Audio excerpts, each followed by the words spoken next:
Are we running longer than normal? Usually No. 6. We're gonna go Belgium. She's our promotion. I already have. We'll go to Amsterdam.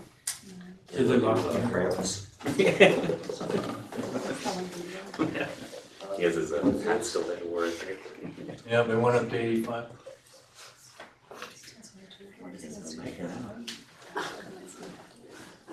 Well, we're gonna have to use it for hours.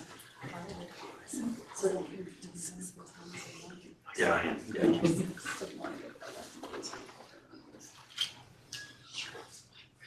Just go and take time. Just go and take time. We should be good. A lot. Excellent condition. Okay, is it back up on the TV behind me? I see the agenda. That's what I'm gonna do this evening. Okay, Almost at the end. we're back. Okay, sorry about that. I think we are at the Can resume, we're at. process of getting a motion and a second on L13, is that correct? Yes. Okay, can I get a motion and a second for L13? I'll make the motion, can I get a second? Second. All in favor? Aye. Educational Services, L21, Early Literacy Support Block Grant Crestline. Recommended the Board of Trustees approve the final annual report for the Early Literacy Support Block Grant for Crestline Elementary. And I believe Ms. Fisher, along with Mr. Norman, are going to present this, whom I had the chance today to have lunch with. It was a very good lunch and conversation, so please. I'll give a little bit of information about the grant, then I'm gonna let Mr. Norman speak for his school. In 2021, the 2021 school year, Crestline Elementary was awarded the Early Literacy Support Block Grant to promote early literacy at their site, which also involved a very large grant, almost $1 million. And so under Principal Carrie Malden, that was the planning year, and they were able to create their literacy action plan and put in a really good plan for how they were going to move forward with promoting literacy on their campus. And then Mr. Norman took over after that, and he has been the principal for the 3 years of the implementation years. And I just want to turn it over to him. This is the final year of the grant. The grant ends on June 30th. And they have done a considerable amount of work at Crestline promoting literacy and have had a lot of successes. So the final report is with our board item, but it doesn't in any way express what has been accomplished at Crestline. So Mr. Norman. And so to the Board of Trustees, also to our superintendents and to all stakeholders, I'm here tonight just to say thank you. Thank you for your support in advancing literacy at Crestline Elementary. We have great dreams and big visions about creating a school that is proficient, that all students are proficient in learning. And so this grant that we had and had the opportunity to participate in, it supported us in getting out of CSI in my first year as an administrator over there, but that was with your help, with your approval. I recognize the principal that came before me, Ms. Carrie Malden. I stand on her shoulders, and we look to promote what she started over at Crestline. So once again, just to be very short, to everyone in the room, we say thank you from Crestline. Thank you. Thank you. Do you have any questions or any concerns? No? Can I get a motion in a second? So moved. Second? All in favor? Aye. L22, local indicators for the California School Dashboard. Recommending the Board of Trustees approve the Barstow Unified School District's local indicators inclusion on the California School Dashboard. And Mr. Godfrey's not here, so It will be Ms. Fisher. And there you go. Okay, so as each year, we report our local indicators for our California School Dashboard. And on the next slide, the local indicators for our local control funding formula, the LCFF, priorities, where data is not collected at the state level.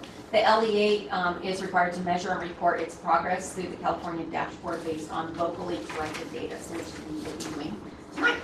So which data will be reported? We have appropriately assigned teachers, access to curriculum, aligned instructional materials, safe, clean, and functional school facilities, which is our LCFF priority 1. You hear those reports from Mr. Godfrey periodically.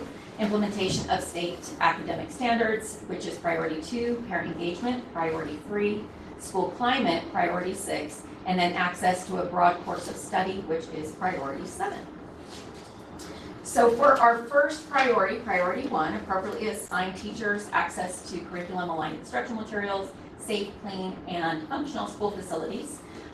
For the misassignments of teachers, of English learners, and misassignments just in general and vacant teacher positions, we were at 3%. It was 288 out of 296 positions. Percentage of students without access to their own copies of standards aligned instructional materials for use at home and at school was 0%. And number of identified instances where facilities do not meet the good repair standard, we had 0. So we have a standard met for the LEA performance. For our next priority, priority 2, implementation of state academic standards. You can see with professional learning, with all of our 5 core subjects, ELA, ELD, mathematics, science, next generation science, and history, social science, we have full implementation and sustainability, as well as full implementation and sustainability with available Common Core aligned instructional materials for those 5 areas. And finally, policy and programs to support staff with improving instruction. We are in full implementation and sustainability, which means we do that through our early out Wednesdays, K-12 prep periods, and we have 3-year planning with our County Office of Education, our MTSS cohorts, just as examples. So we have a standard met in that area. For priority 3, parent engagement, annually we administer the Title I Parent Survey. Some of the question types are that parents are asked if they are informed of events, student progress, that teachers and schools are available at the convenience of the parents and respond to those concerns, that parents are encouraged to volunteer, and they are provided training and are aware of the Title I program, and parents are satisfied with the curricular program. So this year we had 829 participants. 76% of the time, just overall with the questions that were asked, parents agreed. 11% of the time they disagreed, and then 13% of the time there was no opinion. So we have a standard met in that area as well. Next slide. Excuse me. For our priority 6, school climate, we utilize the Youth Truth Survey. We started using that in the 22-23 school year, replaced our former California Healthy Kids Survey. And what is powerful about the Youth Truth Survey is that not only is it surveying our school and our students and our staff in our schools and every district, but it also compares it to 39 states in the United States, as well as we can see how we rank with California as well. So for, next slide, this fall when we administered, you can see that depending on the group there, student, family, staff, we had survey populations there, which were about 4,000 students, 5,500 family members, 432 staff, and then the number of responses that we received from that. So we had about 60% of our students, 10% of our family, and 63% of our staff. So we will be, working toward higher responses as we become more proficient with the Youth Truth Survey. So response-wise, with student responses, the key indicators for belonging and engagement. So the positive responses in elementary, we had, do you feel safe at school? 63% of our elementary students responded yes. And does your teacher want you to do your best? 93% of our elementary students feel that their teachers want them to do their best. In secondary, most students are friendly. 7th and 8th, we have 58% of our students respond with that, and then 9 through 12, 52%. And do you feel safe at school? 41% of our junior high and 35% of our high school. Next, with again relationships and culture, elementary grades. Does your teacher care about you? 84% responded with a positive response in that. And do students treat the teacher with respect? 41% there. In secondary grades, the teacher believes in you, 71% of our junior high and 64% of our high school. And adults treat students with respect, 55% in junior high and 43% in high school. These are the staff responses, so key indicators for engagement, relationships, and culture. My school sets high expectations for students. In elementary, 66%, middle school, 35%, and high school, 36%. Students and staff care about each other, 78% in elementary, 57% in middle school, and 59% in high school. And discipline in this school is fair, 49% in elementary, 17% in middle school, and 41% in high school. And for parent responses, key indicators for engagement, relationships, and culture, I feel engaged with my school. That's not applicable with the elementary, but in 7th and 8th, 54% and 27% in high school. And discipline in the school is fair, elementary, not applicable again, 57% in junior high, and then 37% in high school. And those are our local indicators. Do you have any questions? Which I may not necessarily be able to answer since normally Anybody? I'll make the motion. Can I get a second? Second. All in favor? Aye. Pupil services, we don't have anything. Business services. L41, purchase order listing 6/5/2024 to 6/17/2024. A recommendation recommending the Board of Trustees approve the purchase orders listed in the attached purchase order board report totaling $38,270. Mr. Beaton. So for the time period of 6/7 through 6/5 through 6/17, I have one purchase order. It's for a fence, or it's a gate actually for the fine arts. Student Support Center. It says student support center, but it's for the fine arts. It was for Forster Fine Arts Academy, Yes. for the outskirts Forster Fine Arts Academy. And then they, and so it's totaling $38,270. I think we can live with that. Anybody have any comments, questions, concerns? Can I get a motion in a second, please? So moved. Second. All in favor? Aye. Aye. Where am I? Okay, there I am. L42, adoption of the 2023-2024 Barstow Unified School District budget. And Recommending the Board of Trustees adopt the proposed 2024-2025 Barstow Unified School District budget. Approve the criteria and standards and other related schedules required by the county and state, and authorize the superintendent or designee to sign all necessary documents on behalf of the district. And I do not believe there are any changes to the budget as it was presented at the board meeting on June 11, 2024. Unless I'm That's correct. incorrect, there were no changes, and it is presented to the board for approval tonight with no changes made since the June 11, 2024 board meeting. If I may, I'd like to, in my absence, and if the superintendent wasn't If I didn't present it well enough. If she wasn't attentive if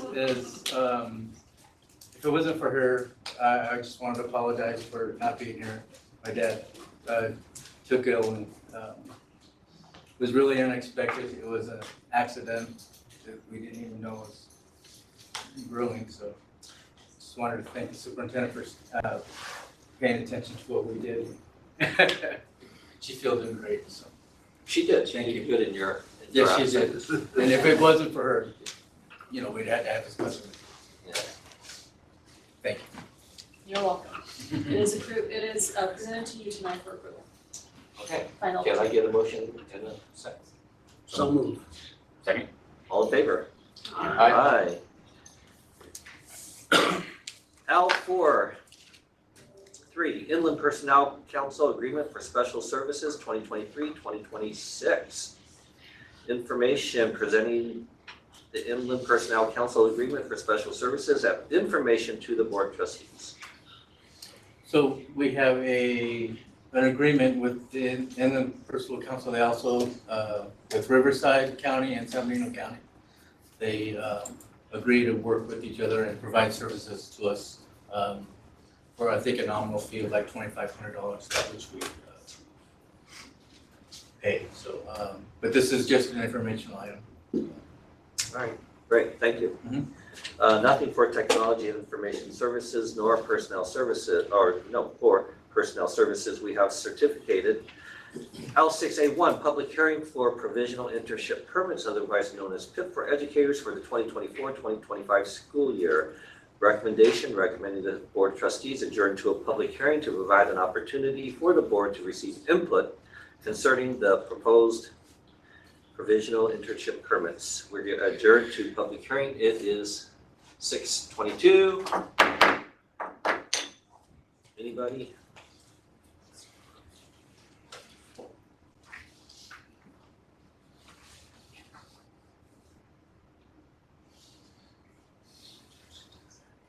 Let's say it's 6:23 and we will reconvene. Following the public hearing, recommend the Board of Trustees approve the submission to the state of the said permits pertaining to specific California teaching credentials requirement. And this will go over to Mr. Gutierrez for information. Okay, Mr. Gutierrez. Yes, thank you. So, Board of Trustees, we usually conduct a diligence search and know we have any highly qualified candidates apply for this position. Ms. Gonzalez understands that she needs to complete the multiple subject CSET assessments and pass those in order to continue to move forward from a PIP to a SIP. And it's presented to the board tonight for your approval. any questions, comments, or concerns? No, I will make the motion. Can I get a second? Second. All in favor? Aye. Classified, L6B1, supplemental assignment, fiscal services technician, limited term substitute. Recommendation, recommending the Board of Trustees approve a supplemental assignment for additional support in the fiscal services department effective June 17, 2024 through January 31st, 2025. Background information. Julie Carter, Director of Fiscal Services, has identified a need for additional clerical help within the district department to assist with file management, updating the records, and other fiscal clerical duties. In addition, completing an audit of comp time blanks. And this will go to Mr. Gutierrez for information. Thank you. So this limited term substitute position is needed to ensure that we meet deadlines and timelines of fiscal. And it's presented to the board for approval tonight. Questions, comments? No. I'll make the motion. Can I get a second? All in favor? Aye. L6B2, establishment of classified position. 1, secretary. 3, senior office assistant. 7, paraeducators. Recommendation, recommending the Board of Trustees approve the establishment of the following classified position at the schools indicated. 1, secretary, 8 hours per day, 230 days per year, range 31, effective July 1st, 2024 at Barstow Junior High School. 1, senior assistant, senior office assistant, 8 hours per day, 230 days per year, range 29, effective July 1st, 2024 at Barstow Junior High. 1, senior office assistant, 6.5 hours per day, 230 days per year, range 29, effective July 1st to 2024 at Cameron Elementary. 1, senior office assistant, 6.5 hours per day, 230 days per year, range 29, effective July 1st, 2024 at Henderson Elementary. 2, paraeducators, 6 hours a day, 215 days per year, range 24, effective July 1st, 2024 at Henderson Elementary. 2, paraeducators, 3.75 hours per day, 215 days per year, range 24, effective July 1st, 2024 at Henderson Elementary. And 3, paraeducators, 6 hours per day, 215 days per year, range 24, effective July 1st, 2024 at Monterey Elementary. Background information, board approval is required to establish new classified positions. 3 positions are tentative on the approval. And Mr. Gutierrez. Yes, thank you. So thank you for reading all of that. Thank you for allowing me to. Yes, so all of these positions, it seems like there's a lot of them, but if you guys remember last board meeting, we it was presented to the board, the equity multiplier money that the school sites received. So at Barstow Junior High School, Cameron and Henderson, they'll be using these positions. They'll be paid out of the equity multiplier funds. And then Henderson also has the Title I position. Now, some of the things that this equity multiplier money will be supporting will be attendance rate. So reducing chronic absenteeism and increasing attendance rate. So we're hopeful that by adding these positions, we'll have someone that will pay attention, a little bit more attention to chronic absenteeism and increase our attendance rate. And hopefully that'll translate to the general fund and also increasing achievement. So, and it's presented tonight to the board for approval. Anybody? No? I will make the motion. Can I get a second? Second. All in favor? Aye. All right. Sorry to say, this is last one. L6B3, increase in work hours at classified positions. 2, campus safety assistants, 1 paraeducator, 2 paraeducator special needs. Recommendation, recommending the Board of Trustees approve the increase in work hours for the following classified positions listed effective July 1st, 2024. CAADE 003, vacant campus safety assistant, Barstow Junior High School, from 3.75 hours to 7.5 hours per day. Position is vacant. CADE 035, campus safety assistant, Henderson Elementary, from 3.75 hours to 6.5 hours per day. EIN 4741. CIAPR 071, paraeducator, Henderson Elementary, from 3.5 hours to 6.5 hours per day. EIN 3846. CIASN 080, paraeducator, special needs, Crestline Elementary, from 6 hours to 6.5 hours per day. EIN 4811. CIASN 055, paraeducator, special needs, Crestline Elementary, from 6 hours to 6.5 hours per day. EIN 447. Background information. Board approval is required for an increase in work hours. Mr. Gutierrez. Yes, thank you. So all of these positions have something in common. They're increasing hours. The school sites are using different funds, mostly equity multiplier funds. For the special ed positions, for the special needs paraeducators, we're using special ed funds. And this is brought to the board and presented to the board for approval. Any questions, comments, concerns? I just want to say something quickly, just as far as the last item and this one. It's just good to see, good job on all the principals and all the administrators for utilizing those funds with the equity multiplier just to get more supports for the students. It's just good to see. Ms. Clemmer, would you like to make your last motion? Oh. So moved. I second. All in favor? Aye. Items for future board meetings. Closed session. I'm sorry to do this to you guys, especially you, Julie. I would like to go to closed session for a moment. Of course. It is 6:29. Bob, sorry about that.